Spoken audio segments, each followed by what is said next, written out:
ajo që mund ka për përshtypje është kyçja e Mulla Osman Musliut, hoxhës në listën e vetëvendosjes. Ishte edhe çuditshme sepse edhe Bashkia Islame ka ndaluar që xhallar të kyçen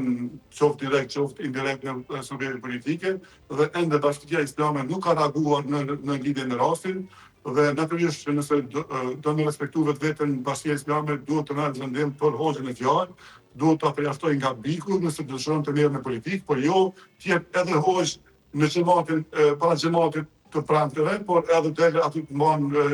fjalime politike në Kuvendin e Republikës Kosovës. Pra prandaj unë mendoj që heshtja e Bashkisë Islame po duket jo ferm, është dashur me reagu Bashkia Islame, sepse një hoxh i kësaj bashkie po ka dhënë një zgjedhje të jashtëzakonshme të shfaqësore në listën e vetëvendosjes. Mendoni që ky kalkulim i vetëvendosjes mund të përkthehet jo mirë apo mund të përfitojë vetëvendosja në përfshirjen e një hoxhe në listën e saj? Si e vlerësoni? Në fakt, hoxha mendoj që është hi në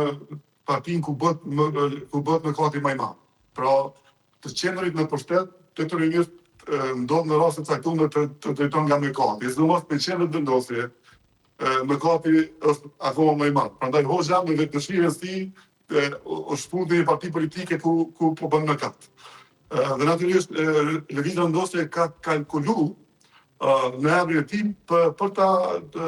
rritur votën në drenaz, sepse hoxha në fjalë e ka një respekt të konsiderueshëm në atë zonë dhe natyrisht duke futur në listë mendon ta dëmtoj pa dekret në drenaz dhe unë jam i bindur që nuk do t'i arrijë, por megjithatë